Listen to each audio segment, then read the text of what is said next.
I am going to record this meeting also, so if any of your colleagues, we're not able to make today's, we are going to have a second tomorrow at the same time, but our hope is to share out both this recording and the transcripts from our Q&A, so everybody can get this information. Cindy, does it look like we should get started? Absolutely. All right, welcome everyone. Today's Q&A meeting, we have our panelists are all individuals who are involved in our demonstration classrooms before all of our kids ended up getting sent back home. We were able to set up the technology in a few teachers' classrooms and go through some testing. So the intent of today's meeting is to talk about what those parts are, how they work in an instructional classroom, really let some of the teachers that did that lead some of the conversation and some of the questions. But I do want to talk about some of the norms of how this webinar will work. Because you can't speak, all of the questions should be either in chat or in the Q&A. Chat should be used for things that aren't specifically questions about the model. But if you do have a question about the model, let's say, did kids have their own Chromebook? So you have that question. There is a feature that is the Q&A. You simply type in your question there. Cindy and I will both be monitoring the Q&A as we go along. As I speaking, she'll monitor and vice versa. But if you have a general, like, hey, something's not working or something like that, put that in the chat. So that's how we'll coordinate these. Right now we have 100 participants. So the reason we're using the webinar, and this is actually the first time I've used the webinar tool, so bear with us, is that the video streams become so overwhelming. You can imagine a teacher having 100 kids with questions in one regular Zoom. We felt like the webinar tool would be best for today because we do have so many people joining and have so many questions. It also really cleanly allows us to create a Q&A after this. And that's really the intent of this whole meeting, is to make sure as much information goes out to teachers about what the model looks like, how the parts work, how teachers are navigating those things. And so I would, at this point, I'd like to introduce everyone on our panel. We have Lisa Papaleo, who is a second grade teacher at Liddell, who was able to have a number of her kids come back to her classroom and also teach on Zoom. Cindy Escondone on my screen is next. She is our district technology coach. Ketty Davis is next on my screen, assistant superintendent of Ed Services. And then Patricia Farinelli is a special ed teacher who really had a unique classroom with SPED kids and aides in there. And then Erin Gunstream at the bottom of my screen is the administrator at Liddell, principal. I have this slideshow going just to kind of keep us on track. I am aiming to end no later than 3:30. I want to respect everyone's time. So if you feel like we're going along and you have a question, please throw it in the Q&A. Our intent is to try to answer all the questions today. And if for some reason we don't get to all of them, we'll still have them in the Q&A to put out as a master document later via email. If I didn't miss anything, Cindy, I'm gonna start. We're gonna get rolling. Sounds great. Okay. In the chat box, I just shared a link to today's agenda. So please go ahead and click on the link in the chat box. Just got the agenda up real quick. I wanted to keep it as structured so I don't miss any pieces. I didn't want to get on a tangent and really not speak to one of the pieces that I wanted to cover. But this is just a loose kind of Q&A, in that we want folks to jump in on the panel as they have answers to your guys' questions. So I'm starting here with the first piece, then we'll have some Q&A ground rules, which is what I'm covering now. I do have a little video of Lisa actually teaching in this classroom so that we can take a peek at that. And then Cindy's going to talk about the tools. Okay. I do want to say thank you to everyone. I know there's a ton of interest out there about, what does this look like, this model of teaching both in class, your regular structure, but also have students on Zoom. And so that's the intent of this piece. So there were some questions originally about, well, was this the training? And this is not the training. We have modules created for this training as soon as the equipment gets delivered. And so those of you that are thinking, well, this is the hour training, really this is just the explanation. The training is to come. And we will speak to that later in some slides. Okay, so I think we covered these. I'm going to pause. I'm going to try not to talk so fast so that if any of our panelists are feeling like, hey, I've got something to say, that I don't talk over them. It's easy to do on Zoom without the facial cues of I'm ready to talk now. Okay. So I am actually really excited to talk about the pieces that are included in this model. But before I do, I want you to have kind of a concept of what it looks like with all the pieces working together. And so again, thank you to Lisa for hosting us and allowing us to experiment in your classroom. I know this is hard enough with just one style, and for you allowing us to come in and mess with your classroom, I really do appreciate it. I'm going to show, hopefully it doesn't lag too much on here. I'm going to show the quick YouTube video.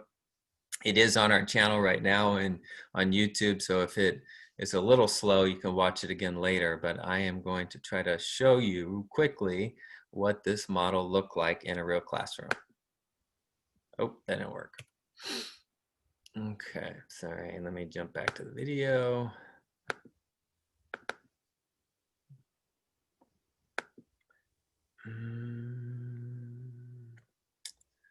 Yikes. Go into present mode, Jason, and then select the play button. Right, let me try this. Come on, here we go, thank you.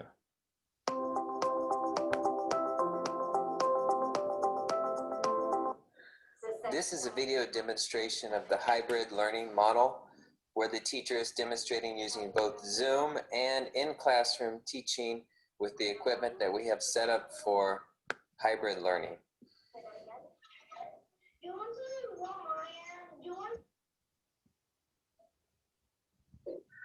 So in this video, I'm going to describe the pieces of our hybrid model technology.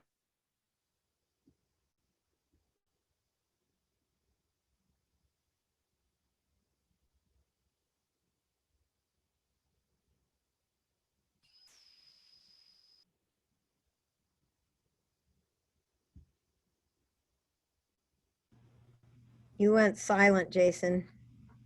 The classroom. The MacBook is the center of this system. The second piece of technology you can see is an iPad. Every teacher will be given an iPad to use as a tool for doing Zoom. In this video, you'll see that Lisa uses it in two ways. One is a document camera so that she can write underneath it on handouts or do drawings. And two, if she needs a versatile camera that can be used in the classroom.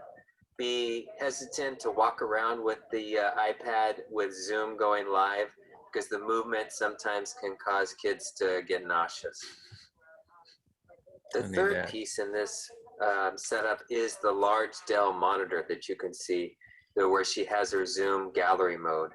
The intent of the monitor is to be large enough so if you stepped away from your computer or were teaching from a distance that you still be able to see well enough students' faces and identify students that maybe have questions in the gallery mode. The intent there is that when teachers are at the computer teaching, the gallery mode would be on the Dell monitor, but if you were to be moving around the classroom, you could then move the gallery mode to the projector. Another tool that you'll be given is a sound bar with a lapel clip-on microphone or a necklace microphone, which can be draped over your neck. This both supports audio going through to students that are in Zoom at home and also amplifying your voice while wearing a mask in class. You'll see later that Lisa uses this microphone clip to walk over to students so that they can answer questions and Zoom students can hear the answers. The last real piece in this puzzle you can see is the projector or display panel, depending on what you have in your room. The intent for the display is where your shared screen would go. So you'll see that as she has shared screen mode, the kids in the class sitting in their desks see what the teacher is presenting, be it a PowerPoint or a website, but also at the same time, every student at home on Zoom sees the exact same image. So it allows the teacher to really concurrently teach both Zoom students and in class. You can see here that Lisa's interviewing the students, answering the questions, and that students are in the gallery mode on the projector. This really allows dual immersion, so students at home feel like they're involved in the class, and obviously students in the class can see the Zoom students and hear their questions. So this allows a seamless hybrid model of at-home learning and in-classroom learning. None of the students missing out on any of the pieces. Okay, I'm going to stop it there. So let me go back to present here. Oh, too far. So hopefully they kind of gave us a glimpse of what the classroom looked like. I do want to just cover those hardware pieces really quick. So this is what's going to be included with the teacher kit. It's that 27-inch monitor you saw. The 27 is really, price point wise, it's as big as we could get, so that those gallery kids could be easily viewed. The iPad is actually one of the top of the line iPads, iPad Pro. It will come with the Logitech crayon, so that if you go into Jamboard, perhaps you can whiteboard with students, both on Zoom, and they can see it on the projector screen. We also ordered stands from Amazon. It's a basic iPad stand so that you can use it for document camera, similar to what Lisa had in her classroom. It's not that exact one. And the microphone, the lapel mic, is essentially, it's on a lanyard. You can pull it up tight next to your, there you go. Thank you, Lisa. Next to your mouth. And it's just paired with a 30-watt sound bar that would go in the front of your classroom. You know, as you're wearing a mask, as you know, it can be difficult for students to hear you. So that not only amplifies your voice, but then that microphone can be fed into the computer so that kids on Zoom can better hear you if that's a problem. So the hardware pieces are being collected and distributed as we speak. I'm working with Chris Martinez, who's the director of IT, to make sure all of these pieces get to your classroom. As you can imagine, some of these parts were slightly delayed because there is a huge need of all schools for all similar type tools. And so as the equipment is coming in, our plan is to distribute over this week, and our hope is that when you return to school on Tuesday of next week, that most of your equipment is in your classroom.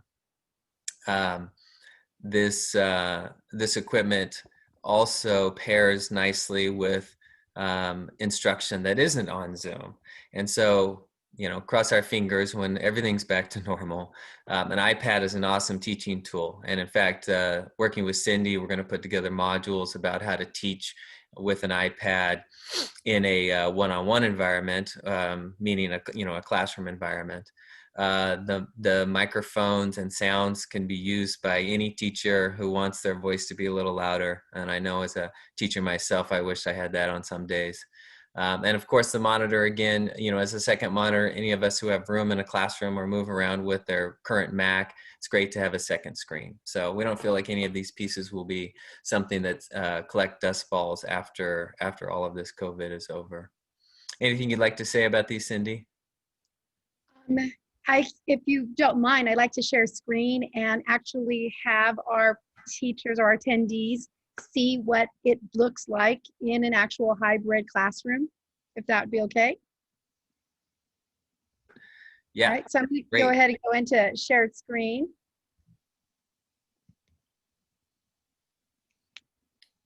And I'm going to be mirroring off of my iPhone.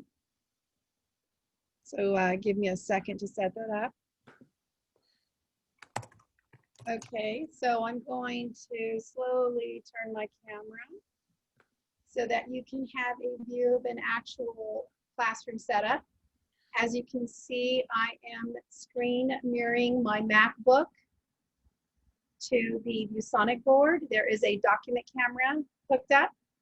Next to it, you will see the iPad with the Logitech crayon. And in the center is the second monitor. And I'm going to scoot in just slowly so that you can see I have my glass panel.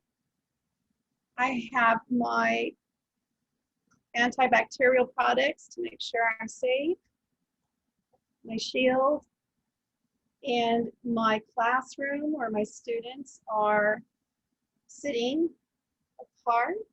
And I'm going to slowly pan back. So there was a question about, can this setup be adjusted for somebody who likes to stand and teach? Absolutely, this can be adjusted. And there was another question regarding, are we expected to hook all of these pieces up? Yes, the modules that we are creating will serve as tutorials that will help you set up your second monitor, how to connect to a projector or a smart board, and how to connect and share screen with all the variety of hardware pieces that are provided. Now, at any time, if you ever need any extra support, do not hesitate to contact your tech site, your site tech aide, or myself. And so, Jason, I'm going to go ahead and stop share and Yeah, let you know. let me jump in and start with some of the pieces in the Q&A. I know you spoke to a few just now. I'd like to jump to the top. So Sylvia Carr asks, will students during hybrid be able to have one device at home and one at school, especially the littles? And so through some of our COVID funding back in November, and also with the work of the PCC technology, we did look at Chromebooks for full replacement of our for our kids K-12, TK-12. That was approved by the board, and that purchase is in with Office Depot. They are HP Chromebooks. They are touchscreen for every student. They are full 360 hinges, so they're really versatile. Now, as you can imagine, the demand for Chromebooks is high, and so we're working directly with HP to rush that order from China. But at this point, we have not received any of those Chromebooks, and so we will fill that out for you, Sylvia. But the intent is, once those Chromebooks come, then our current devices can be kept at home, and that the new Chromebooks would be the ones that live in our carts and stay in our classroom. And so, and that would last as long as we felt necessary. It could even be over COVID time. We are not recycling those Chromebooks yet. They are unfortunately aged out, and so that was the reason that kind of pressed us for the purchase. Quite frankly, I think it's a great use of some of those immediate funds to help support our kids. So that, especially for the littles, I agree. Transporting a Chromebook back and forth is not the recommended method, but we're pressing on Office Depot and on Hewlett Packard to get us our devices as soon as possible. Lawan asks, how does this work if you use a Promethean board? So similar to what we saw with the projector, you would use your projector really as almost a third screen. And so you could still write on top of the Promethean and use the Promethean tools, but you would also use the projector piece if you wanted to run the gallery mode. You know, if you wanted the kids in class to really see the kids at home at the same point, if you were doing, you know, discussion, or if you're if you wanted to have whole class discussion around a question, or you could drag that gallery mode onto your second monitor and then do the shared screen. You know, here's our math worksheets for today, and you're using the Promethean tool to circle and to highlight, and kids at home would see that the same way. Does anybody on our panel, have they experienced with the Promethean, want to speak to that? I think actually, you know, most of our schools are starting to progress over to now the touch panels, but we still have a lot of Promethean users. I was one myself and love the Promethean software. Okay, question 3 from Sherry. Are they going to be just dropped off or hooked up for us? That's a great question. I know, Sherry, I wouldn't do that too, I promise. We've got 2 things going. One is really a full day training around how to hook these things up. And so if a teacher feels like, hey, I don't need any help, you know, I've hooked up a monitor before, I can do this. You can follow along. It's video. It's, you know, me or Cindy plugging in an actual project, you know, a monitor into our Mac. Or the other piece is you can walk hand in hand with your tech aid. Obviously, the tech aid is going to be stretched, you know, with the teachers at your site, so it may not be as fast, but all of the tech aids are also getting trained on exactly how this equipment works and how it connects. And so, Sherry, I would say we will have help there for you, and we'll promise to get your stuff hooked up and working. But that really is the intent of the full day training, is to simply not only get you hooked up, but also using it. So, you know, you know, you'll do a shared screen as part of one of the modules that we've put together. Okay. Jason, can I add to that? Is that all right? Please, we love to. I was just going to say too, that if some of those things, if you're already using now, then that takes off half the battle off your plate or whatever. So like, I've already got my big screen for my monitor to move my gallery over. And so I'm already using that, and I'm already using a dot cam. So if you have some of those things that you're already starting to do now, then it'll make it easier instead of trying to transition to all of those different tech tools. That makes sense. That's that. Perfect. Thank you. And again, I'm gonna pause just in case anybody else needs to jump in. Naomi asks, is there a video that shows the interaction of the teachers with kids and manipulating all the devices? So Cindy and I put together a mock classroom with, unfortunately, cardboard cutout kids. So they were very quiet in the process. I love this classroom. Wasn't like my science classroom at the high school for sure. But we talked about how to orient, you know, screens so that you could stand in front of one with your camera still on you and teach to the classroom. Or if you really wanted, you could use the camera on the iPad to turn it towards the class, or even in small group instruction, and have the video move with you. But part of that, the training modules is exactly that. It's Cindy and I going through the process of getting all the parts hooked up and then using them in the class. And hopefully it's, you know, it's adequate for answering all of your questions. There might be some scenarios though, like, you know, that you want to try in your classroom. Each classroom is unique. And so Cindy and I will be available to answer any questions, or hopefully tech aids too will have the capacity to support you. Is it all hardwired or Bluetooth? So the only thing that's Bluetooth in this scenario is the microphone to the standalone audio. And so the audio piece is the necklace and a sound bar, and in the sound bar connected to that is like a little box with antennas on it.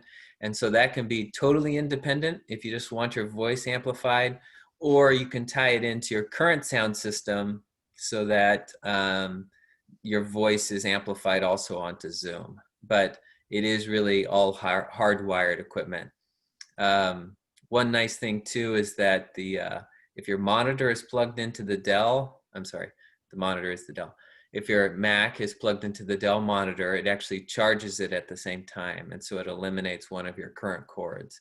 And so you will need the adapter though that goes with your Mac, but that the Dell is made especially for our Macs so that they charge at the same time.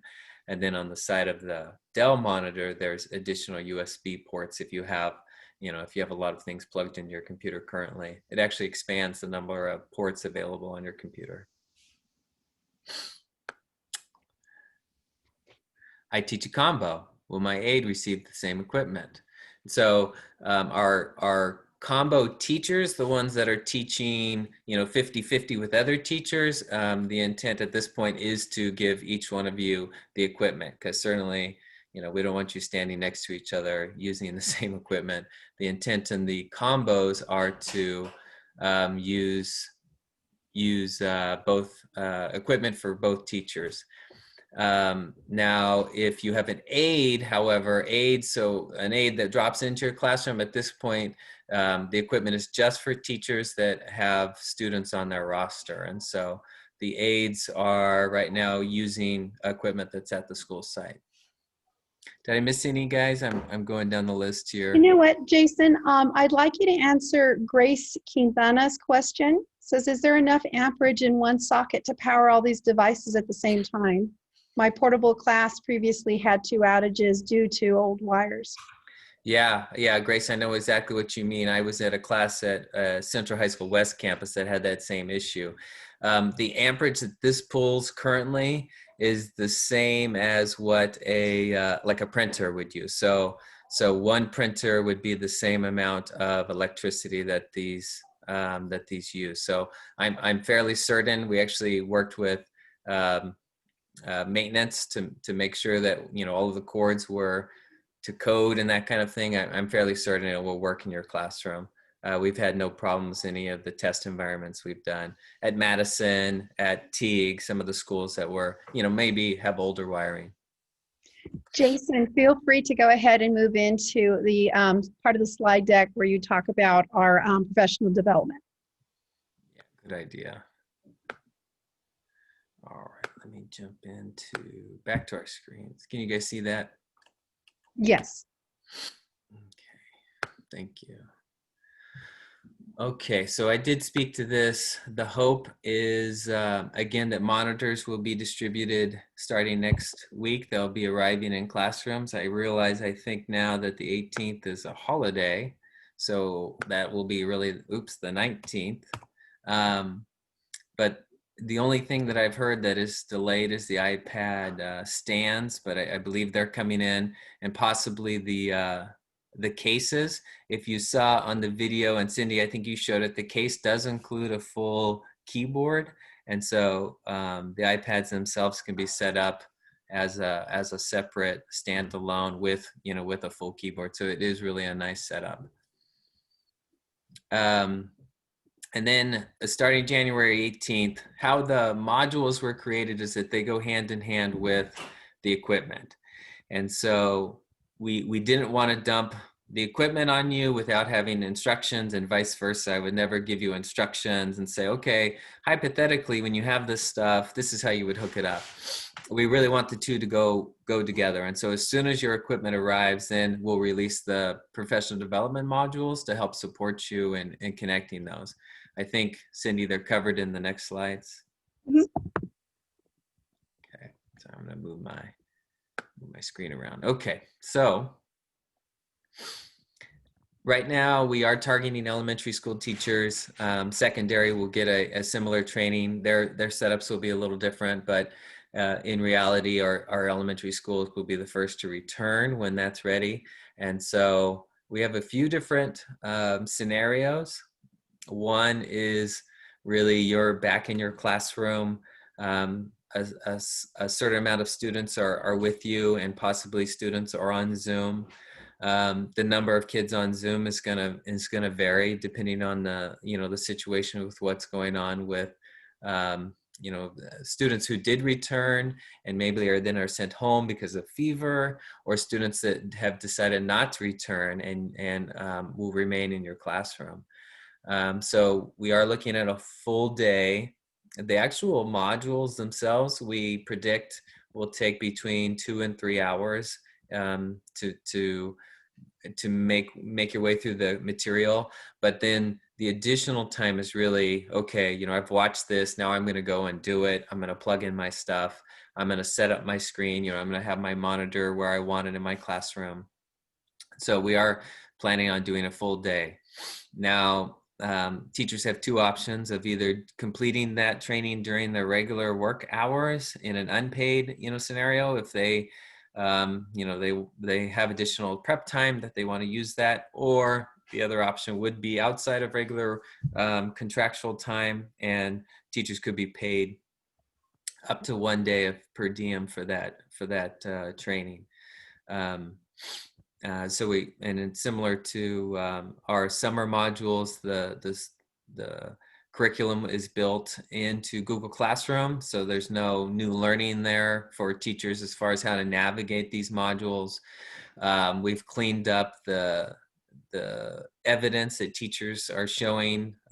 You'll simply, after you have all your stuff taken, put together, you'll take a picture of your setup in your classroom, or if you are doing broadcasting, which is where you would be teaching in this capacity at home, you could also take a picture of your broadcasting setup, and that would also fulfill the completion for our modules.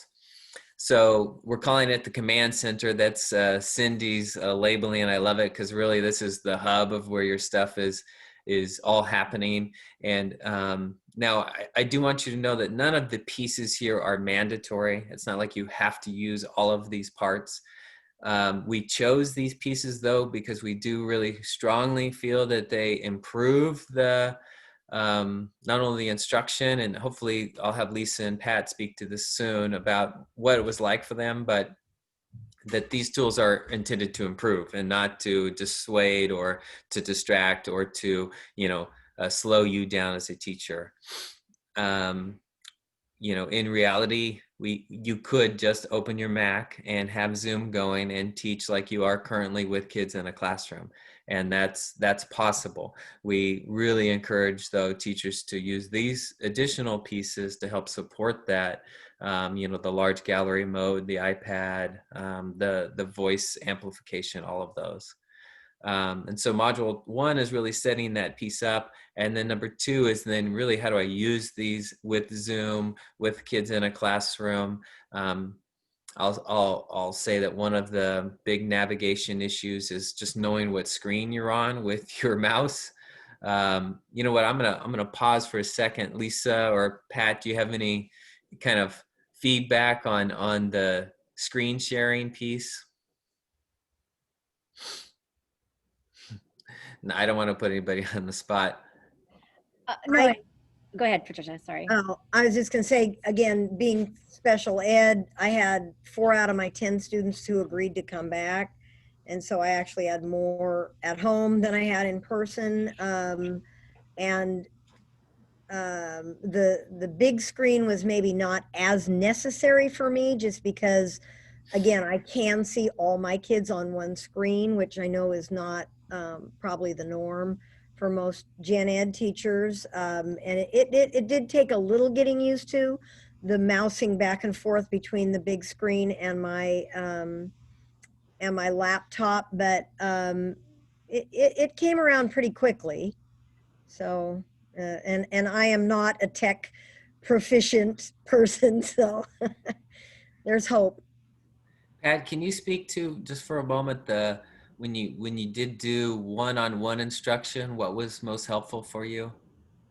Yeah, we had, so because I had so few kids here and I had my full aid team, my 2 aides were here, we were able to, and we all had our protective screens, the plexiglass shields up. I was able to have kids come and be with each of the teachers while we were, because we do everything in small groups. And part of the time it was helpful that they just got on their Chromebook and logged into Zoom as if they were at home. I think it was a little more helpful. I could interact with them a little bit more like we do, that we look forward to when we have them in person. But sometimes that was just more convenient, so we could all be looking at the same thing at the same time. Yeah, no, that's great. I think that was an aha for me and Cindy when we were thinking, having a screen there, like a kid was sitting next to you, and then Mhm. having a physical student, like you can navigate those two. But I think you're right. I think ultimately with a one-on-one, especially, it ended up being best if the student in class was on Zoom. Yeah, yeah, we So juggled it. Jason, being respectful of everyone's time, let's go ahead and move to our next slide, and let's open up the Q&A section, and let's let Lisa share her experience. And then Patricia, if you wanted to go after Lisa and share your experience. And then we've got some great questions in the Q&A chat that really really are about your experience teaching in this hybrid model. So go ahead, Lisa. Yeah, you're on mute there, Lisa. I do want to just jump into, again, if you guys have questions, make sure you're putting them in the Q&A, and we're going to answer those as Lisa's speaking. Okay, so hopefully I can talk to what you want to know, but basically my students were in class for 2 weeks only. I had 10 students in class and 13 on Zoom. We, we started on a Monday, and it was very exciting. Just kind of like that honeymoon period that you have when you start any year. My students were pretty quiet when they first came in, and those first couple of days, it was very quiet in my classroom, but by the next week, there was that extra chatter that you would normally expect. And as everybody kind of got comfortable and got used to looking at some of the students that were on the screen and realizing that they're a part of the class, and then the kids that were in Zoom also being able to realize that the students that were in class, we were really just one. So I did want to make sure that when I was teaching, that I didn't want them to think that I had an in-class, and that was my students that were in class were separate from my students that were in Zoom. And so I did make sure that I was going back and forth a lot. The very first day, I felt like I was attached to my computer and that I couldn't get up and move. But I learned to get past that quickly. So for my students to be able to see, so my students in class could see everybody in Zoom on my big Promethean board, but my students that were on Zoom could not see my students that were in class unless I turned my computer. And sometimes it was a little tricky to do that because I had to be careful about where my back was going to be, but you learn to adjust quickly and to figure that out. So if I happened to walk around to my students that were in class, so that they could speak and have their turn. And then I just made sure I just kind of carefully turned to my computer so that my Zoom students could see. One of the funniest things that happened to me was when I walked away from my computer the first time to let somebody in my class answer, that my students that were on Zoom were like, "Where'd you go? She's gone. She's not there anymore." They were not used to not seeing me in the screen. And so I just kind of had to learn. I was like, oh, I'm still here. I'm just going to walk over to Jackson, who's going to do an answer. And so I kind of learned that as I was walking away, if they couldn't see me all the way, because I couldn't turn my computer all the way around because I do have some cords attached, that I was just saying, okay, now I'm walking over to Jackson, and Jackson's going to answer. And then I was trying to like make sure I was being really careful with my Zoom students, because I know those parents were a little bit concerned that I wasn't going to give them as much attention as my students that were in class. So I kind of laid a little bit heavily on that in the beginning, but I learned that I just kind of went 3 students answer on Zoom, 3 in class, 3 on Zoom. I kind of like made it even that way. It was like starting a new year. I was pretty tired. I'm obviously kind of used to sitting now for a while, but I was up and moving a lot more. It felt good. It felt healthier for me, but you just kind of learn to adjust. Lisa, I have a question from our Q&A box. How were the lessons different than the lessons you do now on Zoom? And how did the students benefit from in-person lessons as opposed to the ones that were Zooming? So basically my lessons stayed the same. I didn't try to change anything. I wanted to keep it the same because I didn't want them to get used to it doing one way and then us going back off, which was good. So basically I tried to keep everything the same. Really the bigger difference for me, or what I noticed, was the fact that my students that were in class had more of a tendency to raise their hand and be a part of the conversation, whether aside from the ones that were in Zoom, they tend to be a little bit more quieter. Their answers had to be a little bit shorter. So, and then some of my students that were in class had a little bit more time to do like little side conversations so they could kind of talk out, which I wasn't used to. I'm used to being in my quiet room because I come to school every day and teach from here. But it was just like a more, I don't know, there's more talking going on between everybody, because sometimes a student might have something that they're thinking and they're on Zoom and they don't come off, but I could hear maybe a few little things that my students might be saying, and then it would lead me into those conversations and kind of lead the direction of my teaching a little differently. But basically everything was pretty much exactly as it was run when we were doing everybody on Zoom. Did that answer your question, Cindy? Thank you. Well, and if you don't mind, if I could add, just kind of piggyback on that for just a second. We had parents, like she was mentioning, that were really concerned that one of the groups, either the one here or the one on Zoom, would be ignored. And we got so much positive feedback, more of the answers of, I'm actually shocked at how well this went. And this was really great. And my kids didn't feel like they were left out because they stayed home. They do want to be there. A lot of our kids are like, we want to come back. But it worked really well. And there is something to be said about the energy that living children, not just pictures on the computer, that living, live children bring to the site again. And in the classroom, like Lisa was saying, they're used to being able to speak out loud, like whenever they want, because they're on mute. So they'll be, yeah, I thought that too. And, they start talking to each other almost, and they forget what it's like to interact with each other. So it was really great, and it functioned really well from the moment they came on campus to the moment they left, and technology actually went really, really smoothly, from what we witnessed over here. Yeah, and it definitely wasn't perfect, but honestly, it was a quick learning curve for me. I felt it was quicker than I thought it was going to be. I definitely had fears. I'm not going to lie. I was afraid about a lot of things, but it all kind of comfortably kind of went together. And ultimately, they are my second grade students, and they did know me. And so it did flow. It did flow. It didn't take me too long to figure out how to split my brain and do that. I see a question from Matt Gorans. When working in class with regular students and Zoom, how did you work with the mute? Were you more apt to mute everyone and have the kids in class just speaking? Can you speak to that, Lisa and Pat? Okay, so I think I may have kind of already answered that, but basically, so one of the things that I did not do that if I could have done this over again is I did not bring my students that were coming back into class in like earlier than when school started. So when they came in, like that first couple days, they were quiet, but then they were chatty. Like they didn't know, I didn't have a signal to be like, oh, no, you're not allowed to talk out. We still have to be careful about, or being respectful of everybody getting their turn, kind of a thing. And so they kind of had to learn that. What else, Jason? Sorry. I think that's it. When I was in your classroom, I certainly saw the discussion was from both Zoom and in class pretty seamlessly.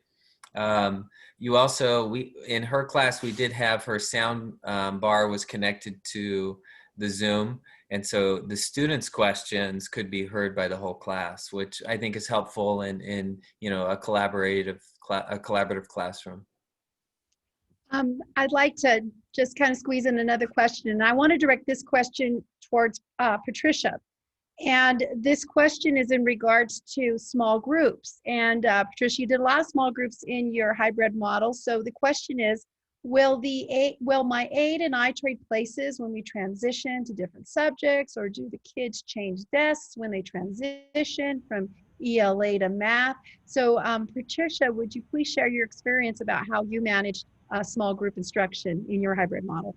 Sure. So again, we had a very limited number of kids here, and that's pretty much our whole morning is small groups. We were told the kids were not going to be able to move groups. There were times, like say you're in this reading group, but you're in that math group. So we experimented a little bit with, they would turn their desks in their box. And I don't know, am I on camera? Or so again, with SPED kids, we didn't just do the corner markings. We did, their little 6 by 6 foot block is completely boxed out. So they knew where their parameters are. So we were told that they can move their desk within that area. So, sometimes you would scoot to the west the northwest corner of your box, and then I would stand over here, and my other aide, the other desks would be turned in the other direction, and she would stand over there. And so we tried to do it that way. We did have, again, the luxury of, because I had so few kids here and my aides, and then one day one kid was absent, so we only had 3, and so we were able to have just one kid came to each of our kidney tables with the plexiglass screen up. But I don't think the kids are allowed to move desks, because that would mean you'd have to sanitize everything that they're touching. They were pretty self-contained little boxes of, this is your stuff, this is your chair, don't touch anything else. So I don't think that they would change desks or move when they did come to my table, and then they left, and then I used the high power spray stuff and we cleaned everything and waited 10 minutes or whatever until somebody else could come over. So that's kind of maybe a unique circumstance for special ed. Thank you, Patricia. Lisa, will you please share how you managed small groups in your hybrid classroom?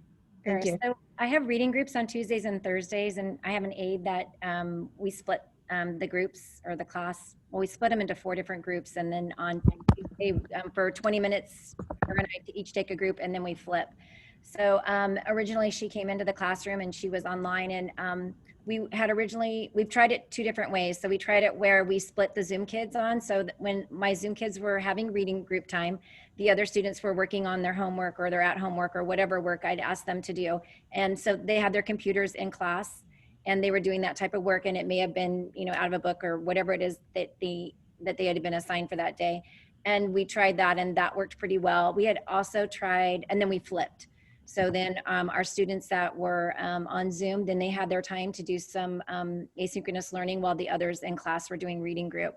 We also tried it where there were, when I tried to do groups that were Zoom and in class, the only problem I had with that, and I had 10 students in class, is that you have a lot of feedback when the students are reading.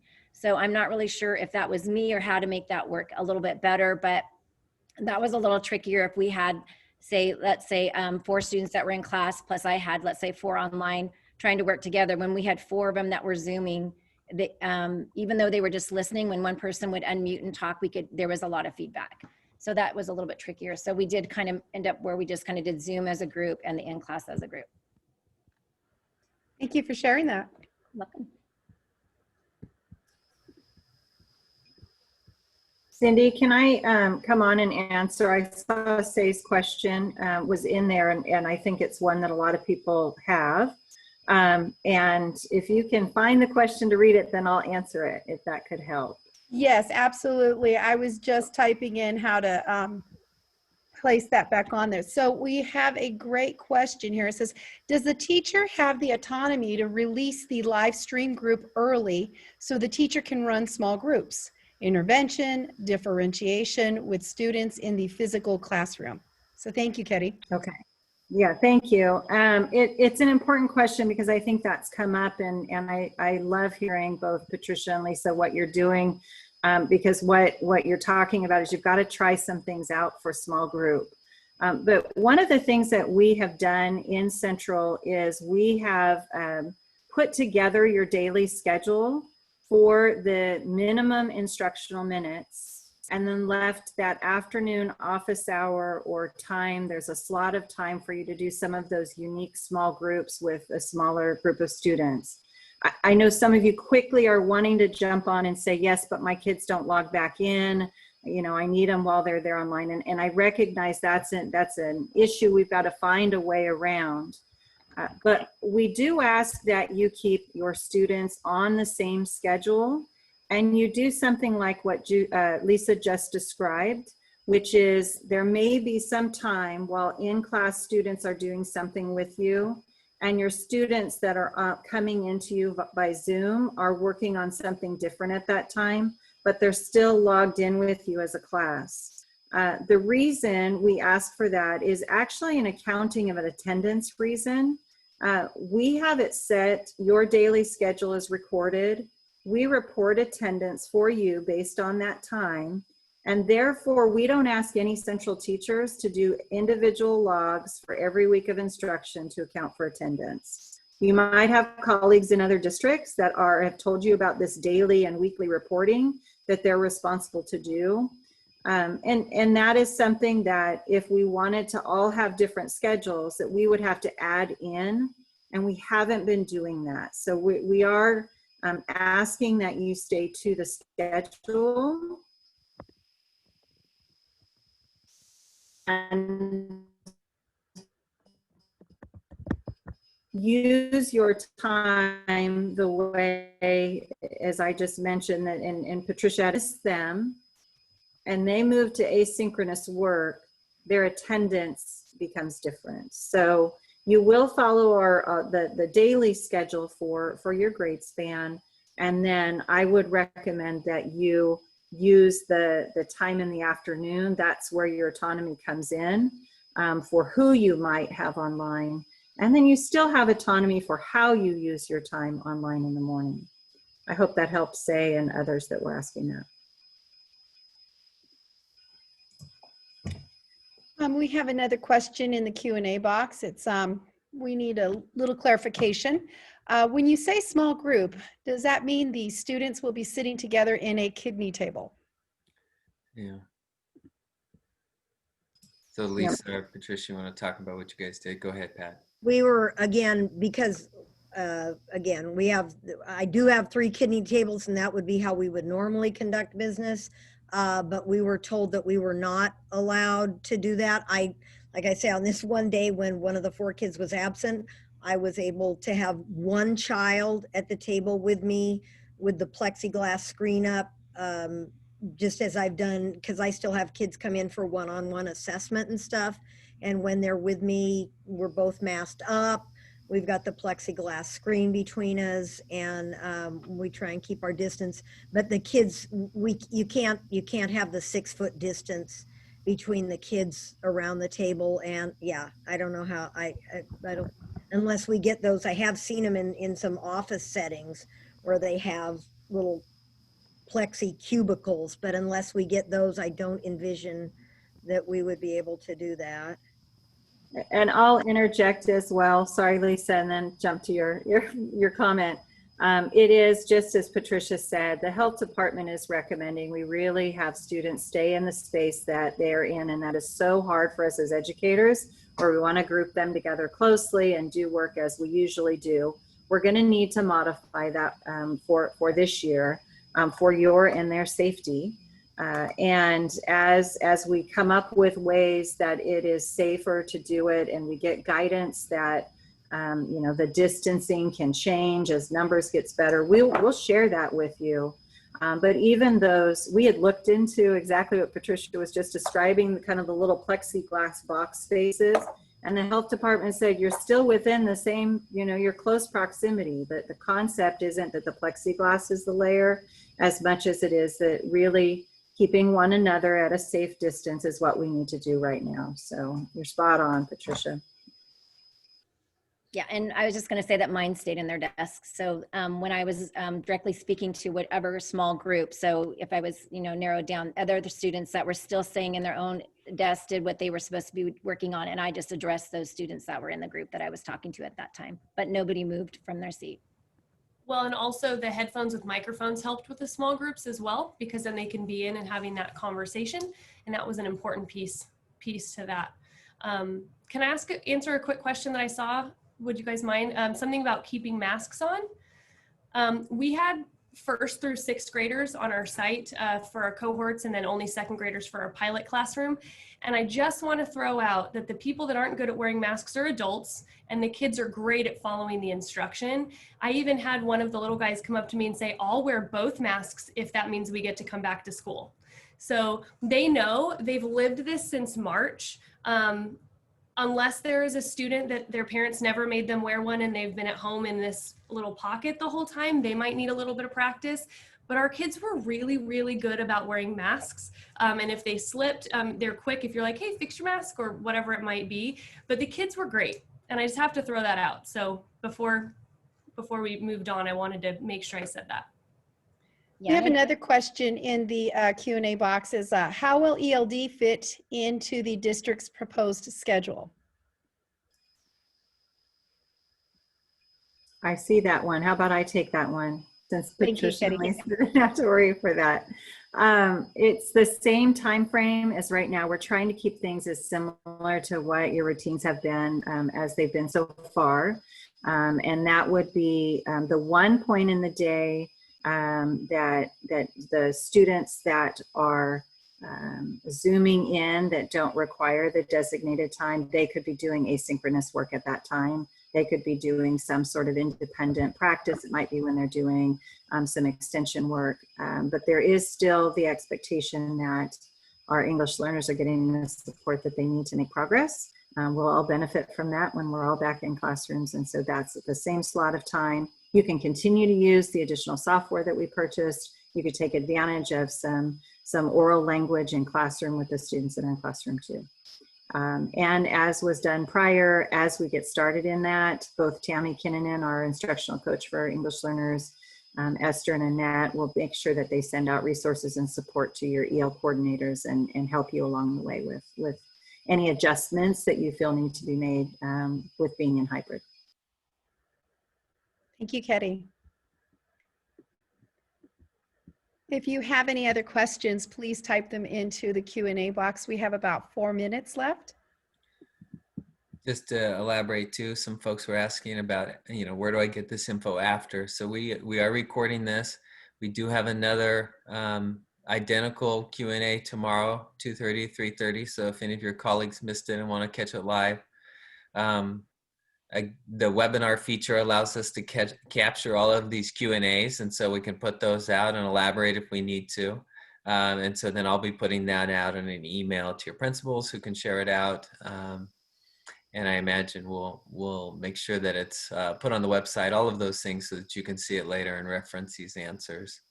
And in clarification, you mean the teacher online resource page where they get all their other tech and resources, right? Because on the website, we got a lot of places we can. It's a great point. Yeah, nobody wants to hear on the website anymore. That's a good point. Yeah, Cindy's done a great job of building out our teacher resource page, and so it'll be front and center.